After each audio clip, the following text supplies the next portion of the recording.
against the motion. Now, all the rules of the actual debate itself, you've all got copies of them, sometimes more than one, and that the rules for the students to follow is exactly the same as in previous debates. Julie, you can see on your screen, is for you during the debates the most important person, because she is your timekeeper, and also she will be controlling any aspect of the debate that is not following the rules.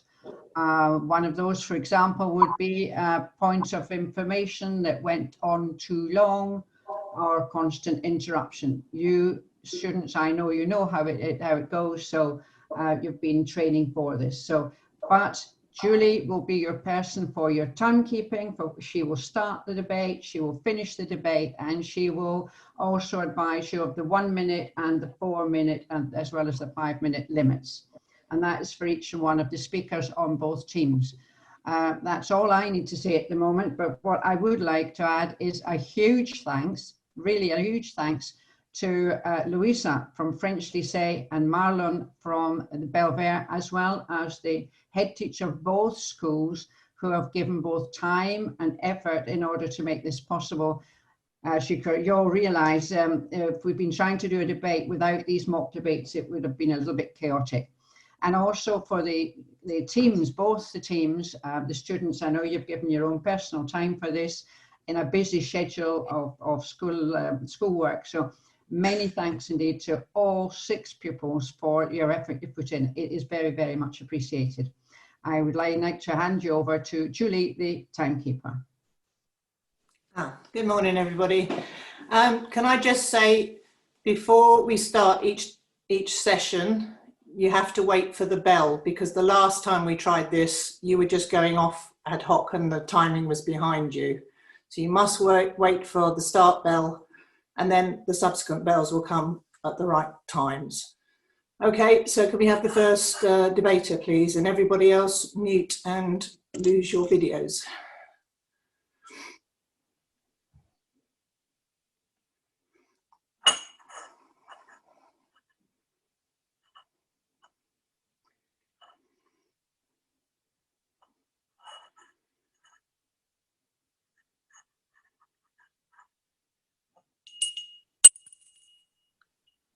Where you must switch on your microphone. I think where starts, yes, it's okay.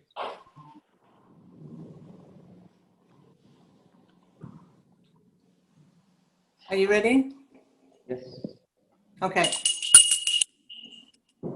Ladies, gentlemen, judges, and members of the opposing team.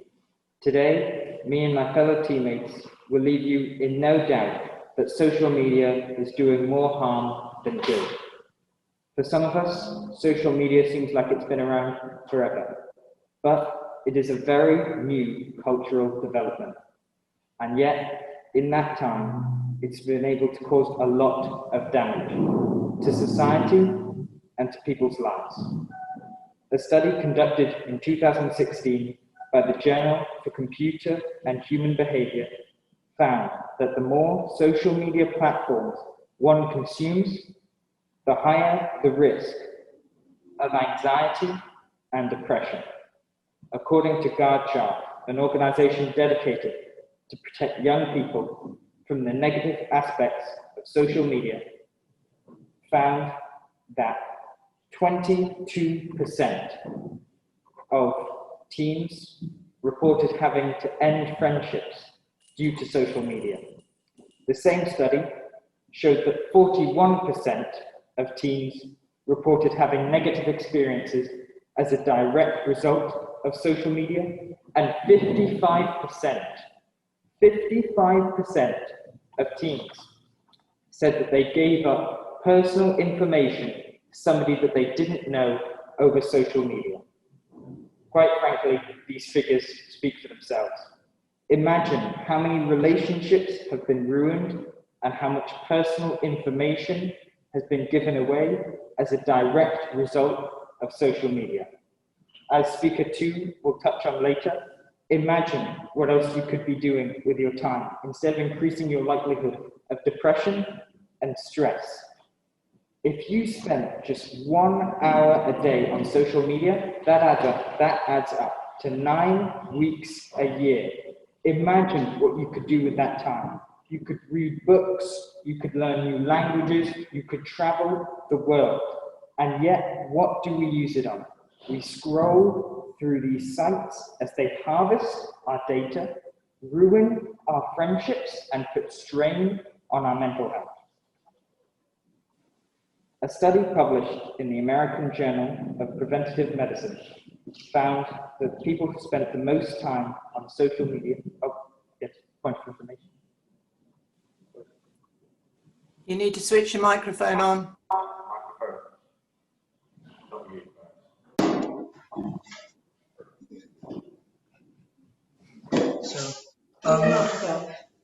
Okay. So I'd like to know why you say that social media ruins people's lives when there are actually multiple studies that show that many connections have been made through social media, such as friendships and even relationships.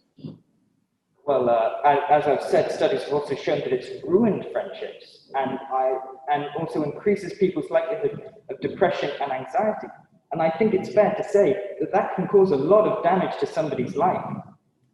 As I was saying, a study published in the American Journal of Preventive Medicine found that people who spent the most time on social media were twice as likely to report experiencing feelings of social isolation, feelings of a lack of sense of social belonging and of engagement, and a lack of fulfilling relationships. Studies have also shown that social media sites often lead to people feeling depressed as they see others achieving so much more than they have, and they feel as if they haven't truly achieved anything in their lives. How could anyone, therefore, claim that social media brings people together? It has catastrophic results on people's emotions. Overall, I believe these statistics show you how damaging social media is.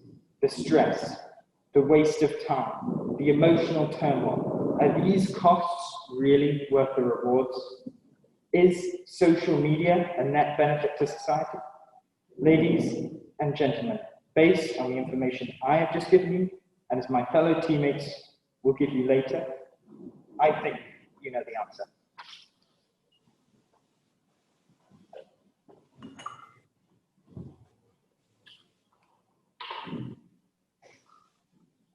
Thank you, Bebat. Elise, do you want to start? Elise? Oh, Elise? No, Elise. Oh, yeah. Can you hear me? I can, yeah. Are you ready? Yeah, okay. Yes. Okay. Yeah. When you give everyone a voice and give people power, the system usually ends up in a really good place. That's a quote I read yesterday by Mark Zuckerberg, the CEO and founder of Facebook. In this day and age, everyone uses social media. It has become a universal thing. To put things into perspective, here's a brief comparison. For every car in the world, not drivers, cars, there's more than 3 social media users. That's 1.2 and 3.6 billion respectively. And this number just keeps growing due to the fact that technology is no longer destined only to the privileged ones, and is therefore more accessible. Let's take the lockdown as an example. I know we are all tired about hearing about the pandemic, but it is relevant. What did all of us use to communicate, learn, teach, work, etc.? Pigeons? Smoke signals? Telegrams? I don't think so. How do you think that us not talking to someone else other than to a cohabitant, for instance, would have affected? We seem to have a breakdown of connection. I'm going to pause the clock. Yes, there's a breakdown. Maybe they come back again. Can you hear us? Good. Hello, can you hear us? We can't hear you at the moment. Oh, that's better. Okay, I'm going to start the clock again at 3:41. 3.41, sorry. Carry on. Should I start again? Yes, no, start from where you were, it's fine. Yeah. Luis here is going to start off by talking about the benefits of social media and will remind us of the principles that they were initially based on. Then Damien is going to be talking about some examples he has. And since we're talking about benefits, here's a small list for you. It allows us to stay in touch, as I mentioned before. People can gather together easily and get projects started. It is entertaining. Other platforms such as YouTube are for many, myself included, an extremely important source of education, where you can learn new skills.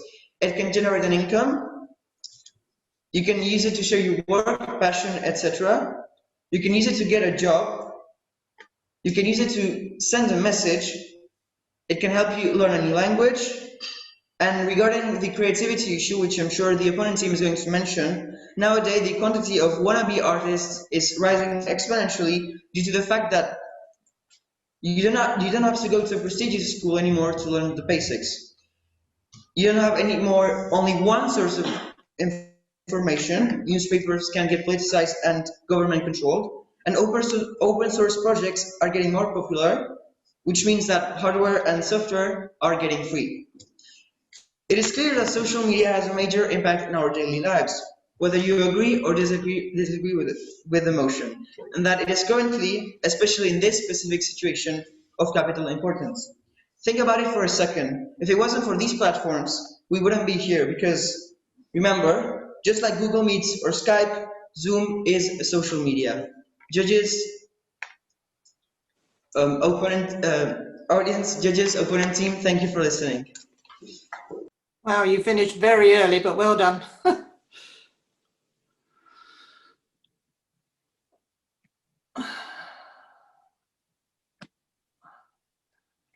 Belver, have you got your next speaker? Let me tell you, please, Luisa, can you move your screen with the camera a little bit more up so that we can see the whole face of your speakers?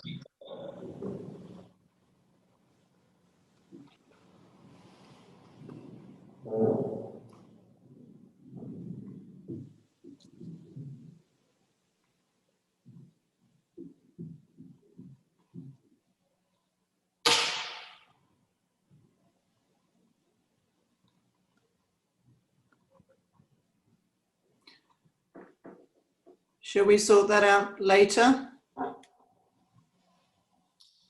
Louisa, are you there? Yes. Just tilt your camera just slightly upwards towards the ceiling, just a little. That's it, that should do it. Someone stand in front of the camera now, just so we get a rough idea. You see, here? Yeah, that's about perfect now. Everybody happy? Yeah. Okay, Belver, let's, are you ready? Yes. What does being social mean? Well, according to the Collins Dictionary, being social is being in situations and activities that involve being with other people, especially for enjoyment.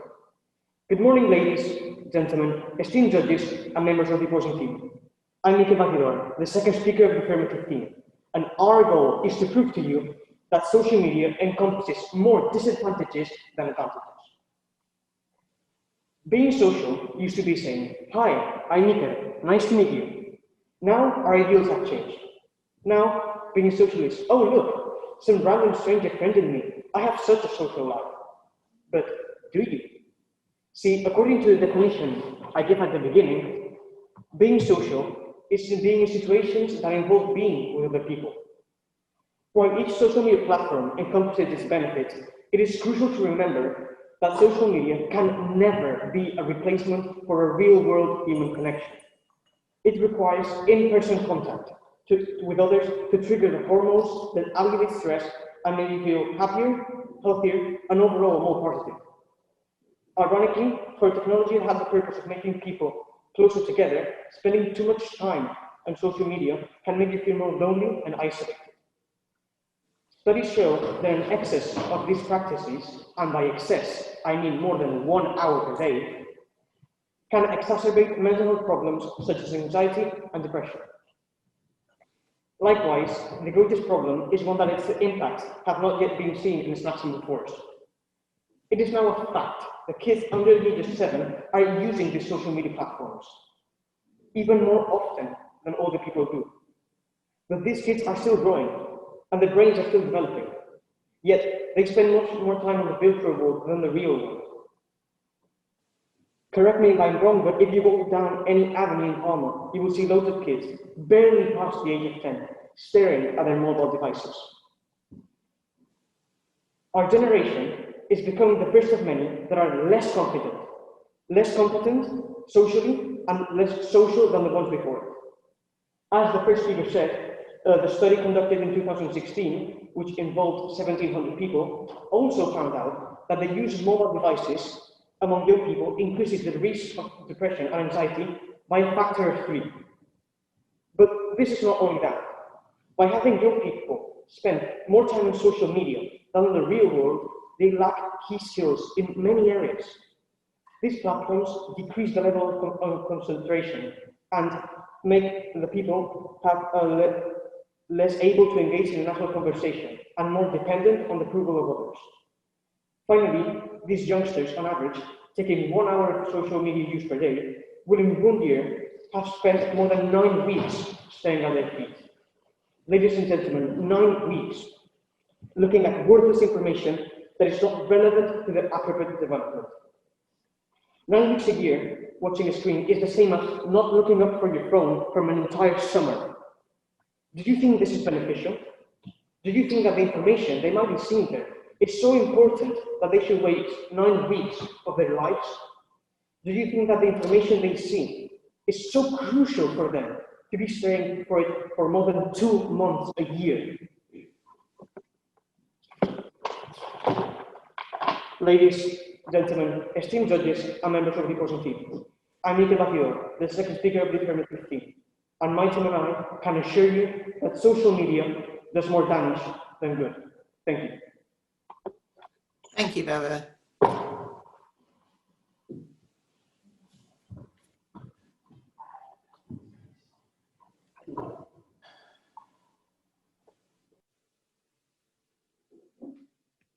I'm not on that right. Are you giving me all your guns? Oh, sorry.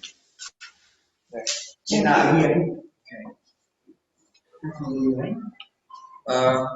This one? Can I just make a suggestion? Yeah. If there are any points of interest, if you not only hold the card but start to walk towards the microphone, Okay. then it'll take less time. Okay. Okay. Are you ready? Are you ready to speak? Okay. Hello. Sorry, Yeah. none of you introduced yourselves this time. We need to do that next time. Okay. Good morning, ladies and gentlemen. My name is Damien, and today I will be developing arguments against the motion social media are doing more harm than good. How many of you present here have a phone in their pocket? And how many of you have social media in their phone? I think most of you do. Why is this?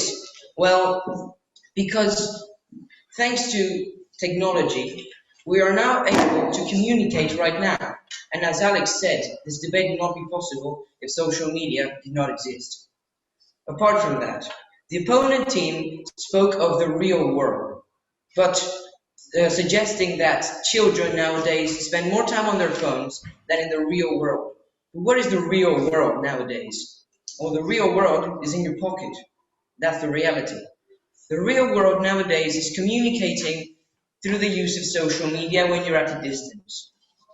Due to certain events such as coronavirus, it is no longer possible to socialize as we once did. Nevertheless, it is still possible to maintain contact with people thanks to social media. I would like to say, firstly, that social media has helped incredibly artists' jobs during the pandemic. And I can safely say that thanks to a study that was undertaken by sociologists, they admittedly said that 70% of these artists did not lose their jobs thanks to social media such as Instagram, Facebook, and YouTube. As my colleague Alex said before, these social media platforms enable these artists to not only create an income, but to create a base of followers to then export and import their products such as teaching, lessons, and videos, and more. Secondly, communication. As I've said before, it is incredible the amount of communication that is now done nowadays. People that are 70,000 miles away from me could contact me with a click of their phone. And that is all thanks to social media. You might think, the opposing team, that social media might be doing more harm than good because we are getting used to clicking our phones and everything being immediate, whilst instead having to go and shake someone's hand. However, why is the fact that we are allowed and we are able to speak with people who We are... have a point of interest, I think. Yeah, okay. Yeah. You said before that social media enables us to communicate quicker with other people and not chasing their hands. However, I ask you, is that positive? Because we don't have time to see our friends anymore just because we know everything about them thanks to social media. As James said, social media is ruining friendships, and speed is the thing that's ruining. How is that positive?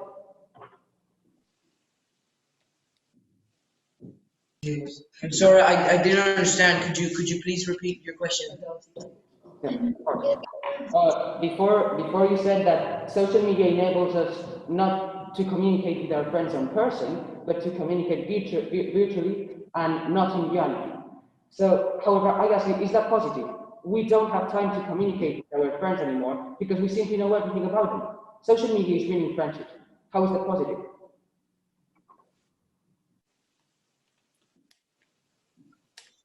Well, as I said before, I think you would rather communicate than to not communicate at all. If it weren't to social media, you would not be looking at me right now. So imagine, as a quick example, do you have family that are in the United States or in Africa, as per se, just to make an example? You are now able to communicate with them despite the incredible length of kilometers that separate you. So why would this be a bad thing? Which actually leads me to my next point, which is distances are no longer taken into account nowadays. You can practically communicate with anyone you want thanks to social media. Ladies and gentlemen, Conan team, and members of the audience, thank you for your attention. Thank you, Bebat.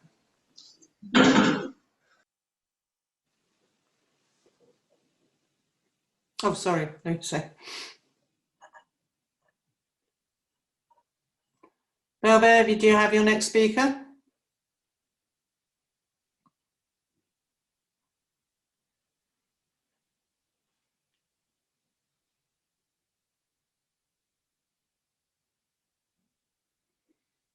Your speaker is off at the moment. Ladies, gentlemen. Are you ready? Are you ready? Yeah. Okay. Ladies, gentlemen, esteemed judges and members of the opposing team. My name is David Dominguez, and I am the third speaker of the affirmative team. We strongly believe that social media is doing more harm than good. Facebook, Twitter, Instagram, YouTube, they are all free to use, but does that mean we are not paying the price? This is because they involve a greater amount of sociology and psychology rather than actual technology. Social media corporations make billions out of the study of our behavior and monetizing our daily activities. When you are not paying for the product, then, ladies and gentlemen, you are the product, all of us. I'm aware that this may sound a little bit apocalyptic. However, it's not time for questions yet. As I was saying, this may sound a little bit apocalyptic. However, it is important to note that, as bizarre as it may sound, we are not the customers of social media. The advertising companies pay for the media platforms to put their well-known ads in them. We have a point of interest. Yep, accepted. So, some seconds ago, you said that social media companies win billions of dollars. But many other companies that are not based on that win billions. And thousands and hundreds of years ago, they already made the same deal.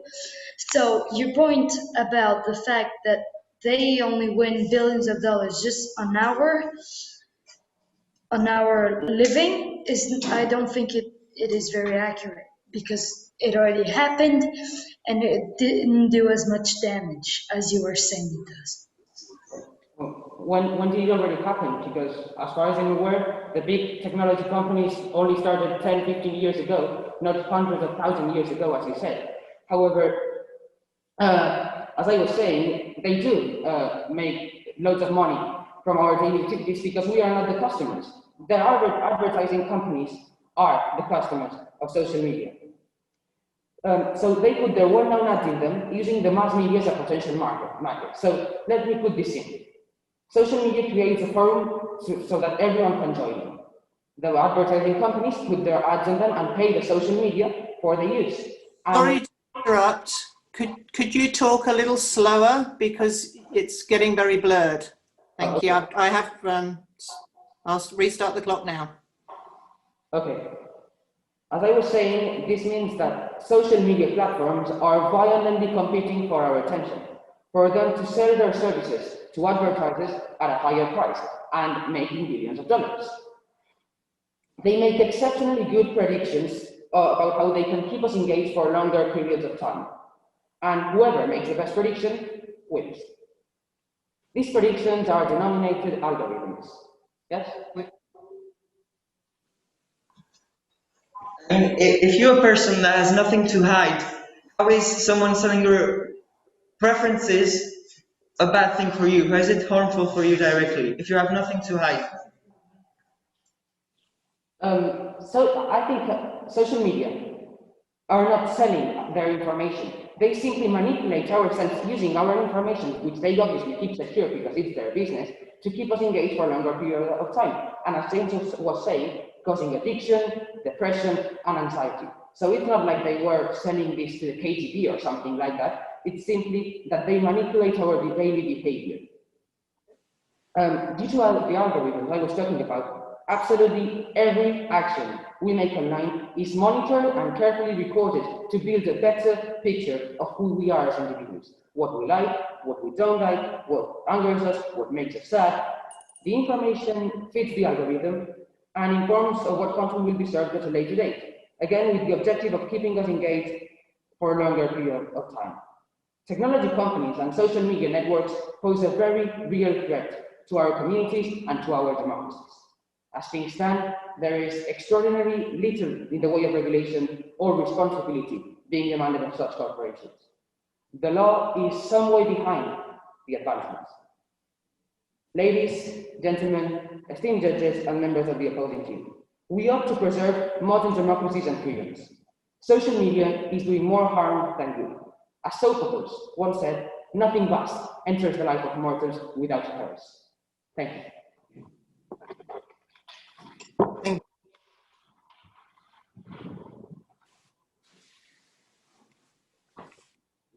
And do we have our final speaker?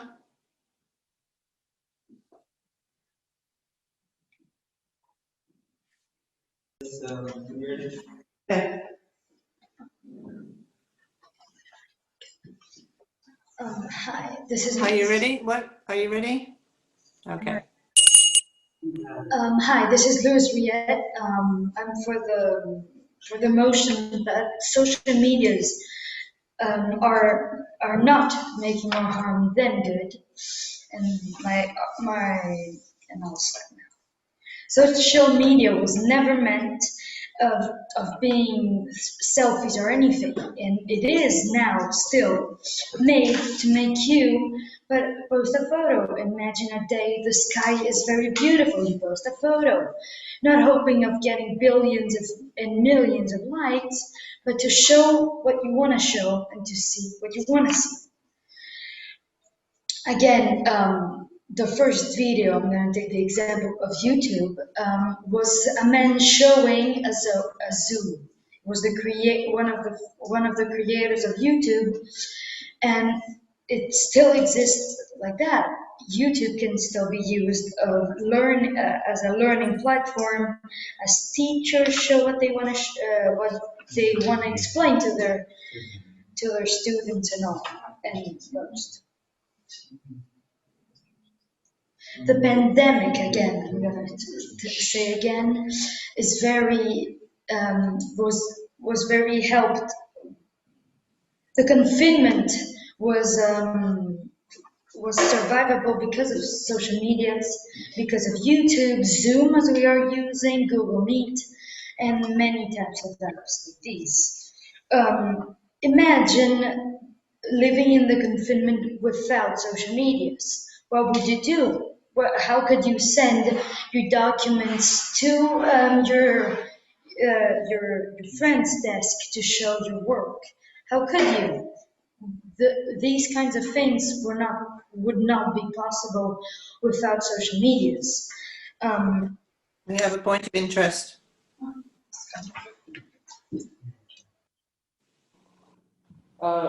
You were talking before about the benefits of social media, and your whole team argument is basically based around those. But we are not denying those, because social media can be a utopia and a dystopia at the same time. But my question is, for what are people using social media? They are using just to keep time, to be engaged for long periods of time, and to kill time. As James was saying, this causes depression and anxiety. How is this possible?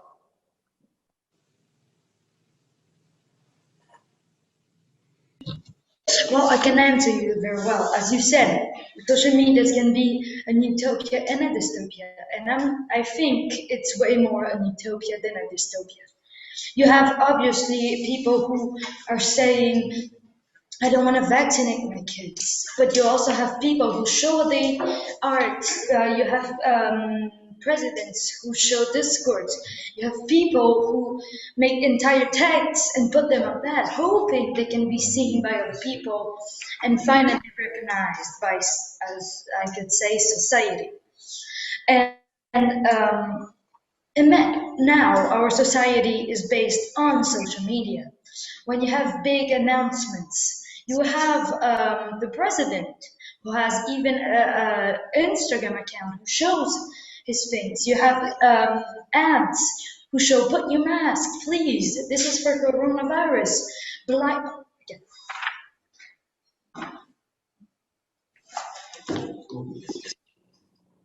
Then you're talking about simple advantages of social media. So let me put this simple. How many lives is this social media destroying and killing, and how many lives is it saving?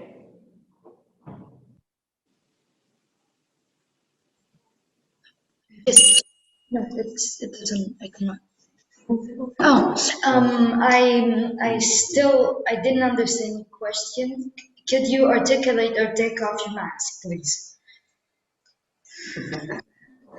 Okay. I can't take my mask of its school rules, but I was saying you are talking about simple advantages of social media again. So let me put this simply. How many lives is social media destroying and killing, and how many lives is it saving? How many lives is social media killing or saving? You've just turned your mic off. I do think that actually social media saved or helped more lives than they did harm.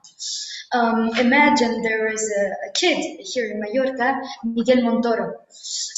He became mostly, we could say, a star of the Spanish. Sorry, that's your time up. Thank you.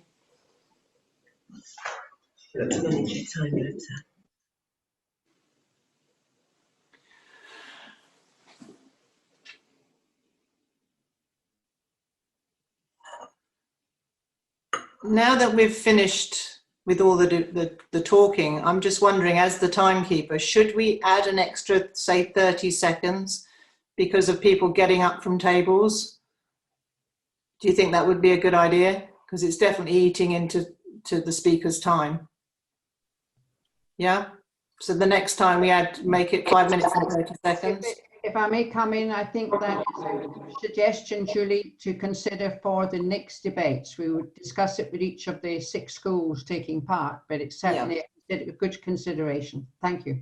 Because it's certainly eating into the speaker's time because they have to stand back. Thank you for that. Okay. Everybody, both teams now have 2 minutes to do their summing up, after which we'll have the speaker for each school. 2 minutes, thank you.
Kate, can you look at your phone, please? Yeah.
Do I start? Okay, now. The first speaker of the opposing team mentioned in a point of information towards our third speaker how if you have nothing to hide, you have nothing to worry about. Quite frankly, that is the most horrifying and Orwellian argument I have ever heard. The point is not it's valuable information. The point is that it's yours, and it shouldn't be in the hands of company directors and CEOs so that they can manipulate it to advertise their products. The third speaker of the opposing team also mentioned the first video on YouTube and how when it was created, YouTube was this harmless, innocent. However, and tried to connect that to how it is now. However, I think, ladies and gentlemen, and the opposing team would be interesting to hear one of the recent problems of YouTube was this international phenomenon of people intentionally hurting innocent animals purely for the sake of creating a video of them saving it. How can you say that that's positive? They ran over dogs and then, oh, look, I'm saving it. It was a horrifying thing, and YouTube is still dealing with it right now. This first speaker also mentioned a quote by Mark Zuckerberg, talking about how social media gives people a voice. And I totally agree. It gives a voice to flat earthers, to Holocaust deniers, to anti-vaxxers, and gives these people the exact same degree of voice as scientists and professionals, in the result of creating an echo chamber of people who believe these crazy, insane things. It certainly gives people a voice, but it gives the wrong people a voice. And the second speaker also mentioned how popular social media is and how it helps people communicate to other families from abroad and things like that. And I think that just shows how it's leaked into every society. They're not helping you communicate with your family just because they're nice.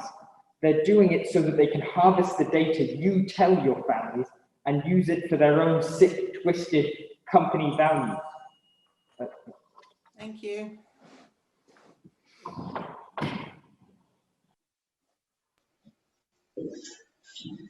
So first of all, I wanted to say that we agree with all of your arguments. There are some people that are crazy that use social media to do harm, but you need to keep in mind that all of your arguments are focusing only on minorities. For instance, there are 3.6 billion users, but there are not 3.6 billion people filming dead cats. This is always an issue, because when there's a new technology, there's always someone that is going to use it to do harm. For instance, planes. We are using planes right now. It's the safest way of moving from one point to another. But there are people that use them to do harm, as we've seen in, well, terrorist attacks. So what we're saying is that globally, if you focus on the entire spectrum, if you focus on all of the users, social media is not doing more harm, because it helps us to stay, as I said, in touch. It's also safer because we can track, for instance, criminal activity, and it's a way of, as I said, it's not, you don't have to, you can't focus on just a small problem to refer to everything. You can't generalize, because that's what the motion is about. More harm than good, not just harm. More harm than good. And as we've seen, it does do more good. Thank you. Thank you. Right, judges, I'm guessing you can go off into your room now. I open the room for the judges. You're on now, so you're able to go. Oh, right. I'm in the judges.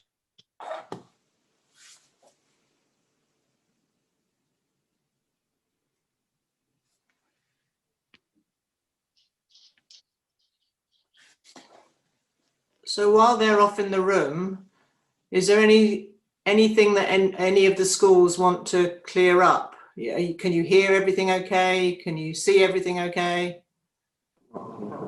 Yeah. Julie? Yeah?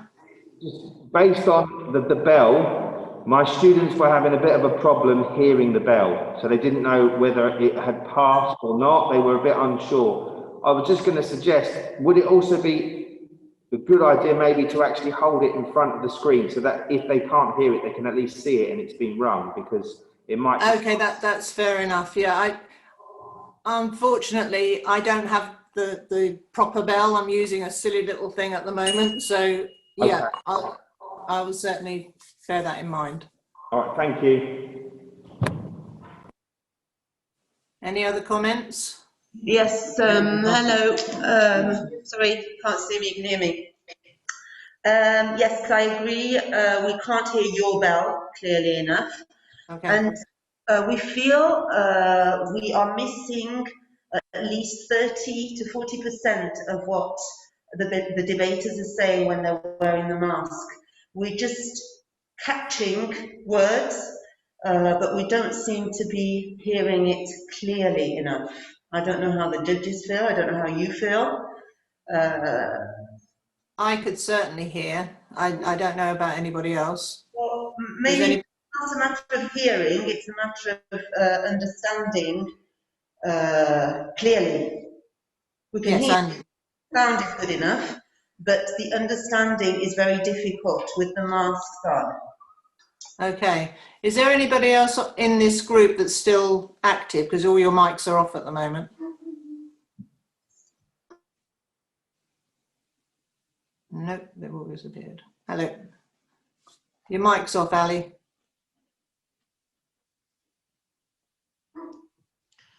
Could you hear properly? Hi. I found it very difficult to understand Belver with their masks on. I think, you know, if they're standing quite away from the microphone with a mask on, it's not clear when they're speaking. Some of the words are coming out very clear, but other words aren't coming out clearly. Yeah, I agree. I think it's either everybody speaks with a mask on, or when they're speaking in front of the microphone, they take the mask off. It's got to be on equal conditions. Belver, it's school rules, as I believe, that you're not allowed to take your mask off. Is that correct? Yeah, that's correct. Which is why the students have the masks on, I'm afraid. Yeah. It's but funny then because they must get closer to the microphone and speak clearer. And we can probably, we can work on that. I mean, we can see if we can get a microphone that would elevate their voice and make it a little bit clearer when they're speaking. But unfortunately, I cannot take, we can't take the mask off, I'm afraid. It's strange because I could hear every word. They were, but it's obviously every system is different. Yes, every system is different, and I think the microphone of the other school is better than the microphone of Belver. I think Belver uses the computer microphone. It would be useful that they get another microphone for the students. For the future. I'm afraid I disagree. It's not a microphone issue. I can hear you all. You that aren't wearing masks, I can hear you perfectly. It's the three debaters that were, honestly, at least 30% of what they were saying was unclear. We've got one word out of three. And it's difficult for the debaters here to be able to answer or to debate when they only hear 70% of what's going on. No, not here, sorry, understand clearly. Okay, that's what we're here to discuss and to work out how to do it better, isn't it? So everyone has to announce a little bit more clearly. I think sometimes with Belver it was much clearer than others. When they got closer to the microphone, I think that helped for me. When they were a little bit further away, that's when I lost some of the words. But when they were closer to the mic, I found it okay. So maybe it's just trying to be conscious of where you're standing, maybe. I thought we were getting headsets for the schools. Is that not happening? Or mind you, we have to wait for Kate to come back for that. Oh, you've got them. The sound is actually excellent. The quality of the sound is excellent. It's the understanding. So I doubt it has anything to do with headphones, with microphones, with loudspeakers. It's all to do with the mask. I'm teaching with the mask. I've been teaching with the mask for a month and a half now, and I, as a teacher, have to articulate a lot more, speak slower and speak much louder. It's a matter of practice. It demands a lot of practice, but it's important because if not, we're missing out on a lot. It may be a Wi-Fi problem. It may be Wi-Fi problems. I don't know if it's us or you or someone, because you were sitting with the mask now and not specifically articulating that we could hear you perfectly. Me? You heard me? Yes, I'm a teacher. I've been doing this for 7 weeks now. I'm an English teacher for foreign students, and my job is to make sure people understand me. Yes, I know you can hear me and you can understand me. But let's just try, Alex. Can you please stand up? Or Damien? Damien?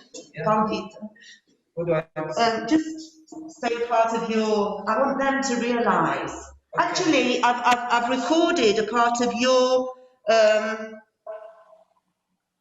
debate. Go ahead, you speak of it. Speak of it with your mask on. Whatever. Okay. Just talk about what we were talking about.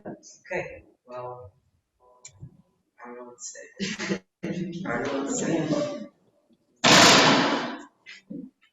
Okay. Social media helps communication because, as I said before, the long distance relationships such as friendship, family, and friends, as I said, can affect very highly to how we can relate ourselves to people who are far away from us. I can hear him perfectly. Really?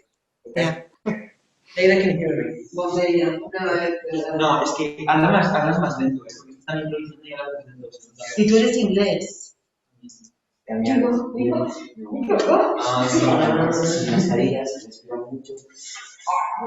Okay, this is what I've filmed a bit.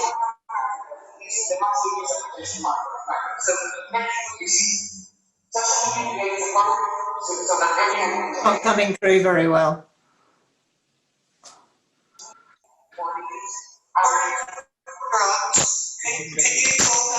That is the quality of what we are hearing. It is really hard. I'm not exaggerating saying that we're missing out on 30%. I think it's more. What do you suggest the answer is? Well, I don't know. Well, the masks. But they're unable to remove them, so there must be another answer.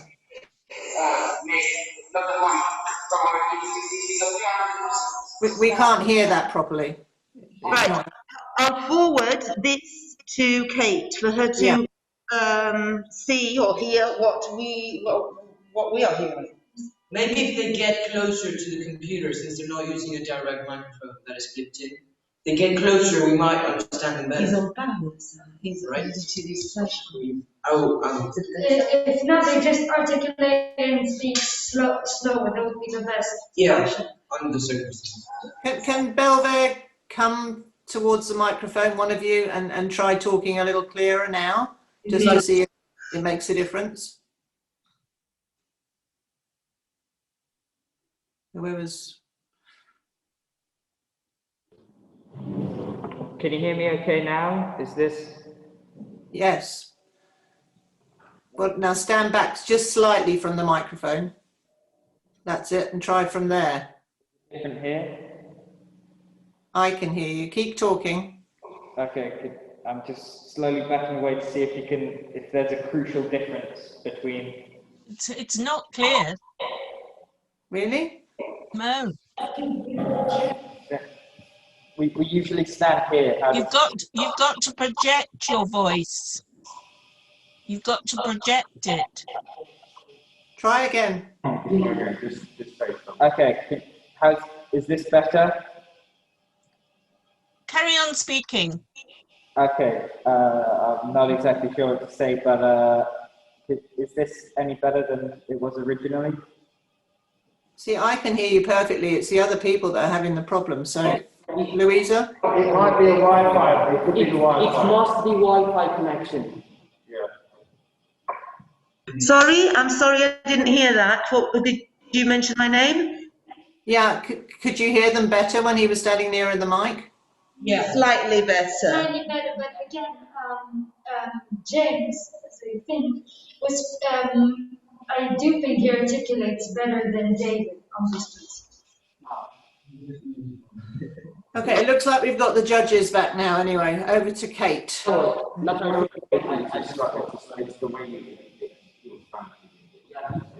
Kate, we've been discussing people being held to hear properly while you've been in your little room. Yeah. There is a few issues which we can talk about later.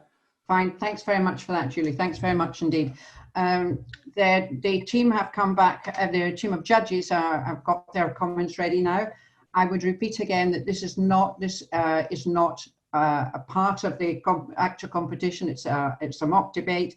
Therefore, there are no winners or losers. There's no marks being given. But I think it'll be very useful in this occasion for each of the judges to be giving, two of the judges to be giving their summary, and then Graham doing the conclusion on behalf of the judges. So I would ask Frank, can Izzy please come in and give her comments?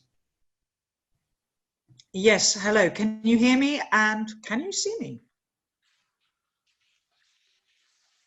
We can. Yes, I can see you. Perfect. Overall, congratulations to both schools. I was incredibly impressed. I thought the standard is incredibly high. General comments overall, as a performer, I would perhaps for their future, not only about the content, which, as I said, the standard I thought and the research was very good, but to also think very much about their presentation of movement and how they're standing and how they're actually moving and everyone else behind them, as distraction is something that is not beneficial when holding this debate. Would that be a fair comment, Graham? Yes, I would say so, yes. I think for the time being, shall I leave it there and hand over to David? David, are you there? Hello, David. Oh, have we lost Yes. Sorry, I'm here. Can you? Oh, great. Apologies. Can you hear me now? Yes, I can perfectly. Yeah. Everyone else? Super. There you are. Would just like to reiterate Izzy's comments and congratulations to both teams. I think the standard of your presentations, all of you, was excellent, first class, and particularly given that you've had to prepare for this twice now. I thought very, very impressed with the performance and contributions from all of you. Many, many congratulations. Graham, would you like to give us summing up, please, on behalf of the jury? Yes, sure. I think in your usual impeccable manner over the years. Yes, I think we all thought that you'd worked very hard on the story you'd got to put over. And I think it's very important to, when you're doing a debate like this, where you are presenting to judges like ourselves, to tell them what you're going to tell them, and then tell them you've told them. So you get that message through and people go away as you walk away and think, yes, that's what that guy was on about, got it. And with some of you, you did that very well, others less well, and it was difficult towards the end of the debate trying to catch up what other people had said and to either emphasize it or deny it.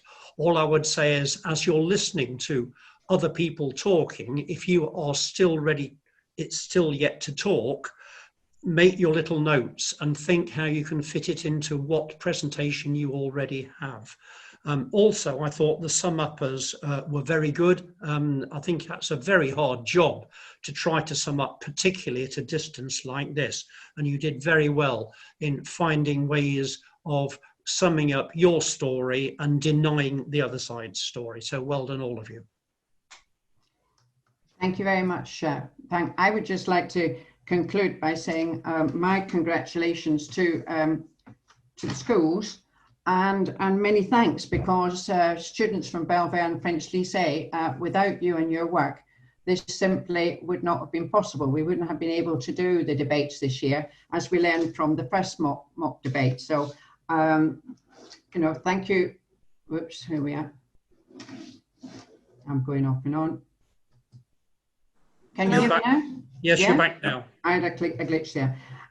So that was my main thing. It's your extreme generosity is much appreciated. I think that some of the other schools are taking part have actually been watching the mock debate. So if you're listening in to the Academy, the BIC, Agora and Queen's, I hope that this has been useful for you in seeing and learning how the debates will go this season. It's been a learning curve for all of us. I think particularly, for example, the points of interest, the comments that Julie made about how that would be done, I think that was extremely useful. One or two of the students' comments about from Izzy about watching the background. There was sometimes when one student was speaking, there was movement in the back. There was one or two speaking in the background. These are all things. It's all part of the learning curve, and I think this has been useful. I think also the I don't think the judges mentioned it, but it was mentioned earlier on, speaking fast when you're talking on cameras and as opposed to in person is a little bit more difficult. And as I think you were asked on one occasion by Julie, just slow it down a little bit so it comes across a lot clearer.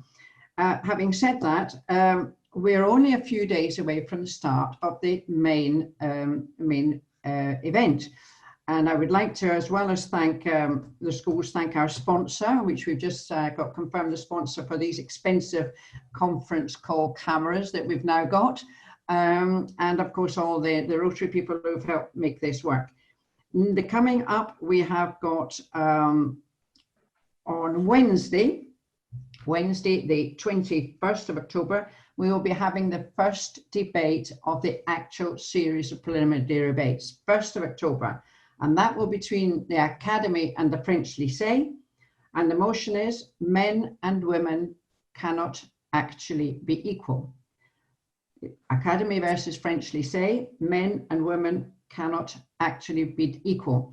The difference from today is that the students and the teachers must be in the room by 9:30 when the coin will be being tossed by Julie, your controller and timekeeper, for who is debating for the motion and which team is debating against the motion. So as in all previous debates, that will take place 9:30, and each school will have, as always, the half an hour to finalize their arguments for or against. So the first one is next Wednesday, the 21st, the Academy versus the French Lycée, and 9:30 in the room where it will be, Julie will be controlling for and announcing for and against with the toss of a coin as before. The debates will start punctually at 10 and it will finish at 11, including the comments from the judges and the summing up of the spokesperson for the jury. Okay. I'm hoping this will all be sent to everybody online for over the weekend so that everybody's time to take it in again. But again, my thanks for absolutely everybody involved, 20 volunteers, about a couple of dozen of you from the schools. It's been quite a project, but we're at the starting point. Thank you very much to everybody involved. Julie, do you want to say something? Yeah, while you were away in the room, there was quite a discussion that Louisa's team could not hear Belver at all. They could hear them, but they couldn't hear all the words properly. Right. So I think the teams need to practice talking to the camera clearly and slowly and announcing their words a little bit better. I don't know if the judges heard them properly, but I certainly did. But some people were having problems, I think. I heard pretty well. Yes, I didn't really have a problem. Yeah, and I didn't have a problem either. But it's something then we've got to look at. A very, very strong point, Julie, between the sound system between the two schools, perhaps. Yeah. Kate, yes. Sorry, I've actually just sent you a video. I filmed. I'm sorry, I don't know if I'm allowed actually, but I filmed a fragment of Belver speaking for you to see or hear what we heard. I'm afraid it's very difficult to understand. We missed out on a big part of precision. We heard the big ideas, but it's very difficult when there's a point of information and you just get the gist of it and you don't understand it perfectly. So please listen to the video. It's exactly the same quality as what we hear here. Yeah. As I said, the debaters at Belver said they could hear and understand me perfectly when I spoke with my mask. But I've been doing this now for 7 or 8 weeks, 7 hours a day. So, and I'm an English teacher for foreign students, so I articulate, I speak slowly. I mean, we do remove our masks. As you said, it has to be everybody the same. It's not fair on our team if Belver understood everything perfectly well and we don't. So it's something we have to look at, Louisa, both from the sound system point of view and taking your remarks. This is exactly why we've said we need these mock debates, because it's so different for everybody. I think what we're hearing is that the individual people, like the individual members of the jury and Julie and so on and forth, we held everything perfectly. The problem seems to be between the two schools. We'll hear from Belver a little later how they got on listening to yourselves. Yeah? I think Louisa was saying that they could hear, they just couldn't totally understand. Yeah. It's not a sound system, it's more the children actually using their words more clearly. There's also the point, Louisa, that I don't know what room that Belver were using, but there was an echo. I could definitely hear there was an echo. We're in the hall of the school. So that's possibly what it is. There's a bit of an echo, even when you're talking now. Yeah. Is it okay? The boys have break time. Is it okay if I let them have their break now? Of course, absolutely, of course.